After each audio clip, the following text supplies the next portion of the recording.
In the ancient kingdom of Umunaka, the earth was fertile, and the drums of the new moon echoed across red hills.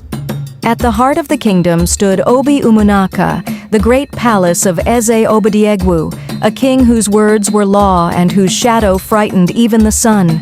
But within those golden walls lived his only child, Princess Obianuju, the flower of the east wind, known for her gentle spirit and eyes that carried both the rain and the fire of the gods. From the day she was born, the Dibia had whispered that she carried the chi of light and sorrow. No one understood, not even the king. As Obianuju grew, she became the soul of the people. She sang to the moon, tended to the palace children, and often prayed before Ani, the earth goddess. But her beauty became her curse. Her father, Eze Obidiegwu, grew obsessed, not with love, but with possession.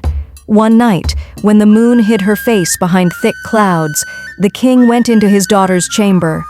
The palace guards turned away, the wind went still, and the gods looked down in silence. That night, the seed of shame was planted in the womb of innocence. Obianuju's laughter faded.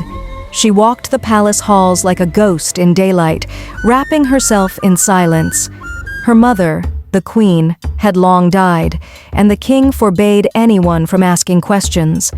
But the palace maids began to whisper, "Her belly grows like the new yam moon." Perhaps a spirit touched her. In Umunaka, it was taboo for a maiden to carry life before marriage. The council demanded an answer. Eze Obidiegwu stood before them, his voice thunderous. "My daughter has brought shame upon my house. She shall be cast out." The same man who defiled her became her judge. At dawn, the drums of disgrace sounded. Obianuju, dressed in white linen, was led out through the eastern gate. Her hair was unplaited, her feet bare. The people spat at her shadow, believing the king's lie. Tears mixed with dust on her face as she whispered, "Aniem, forgive me, for the sin I did not commit."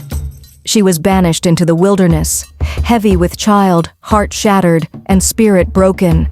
But the gods do not sleep. They watch the king's deceit. They marked his lineage. When a king eats the fruit of his own seed, the ancestors stir in their graves, and so began the journey of Obianuju, the estranged princess, whose pain would one day awaken the wrath of the earth itself. The ancestors whisper still, for the truth buried in silence will rise like smoke. Wait for part 2, when the river remembers her name.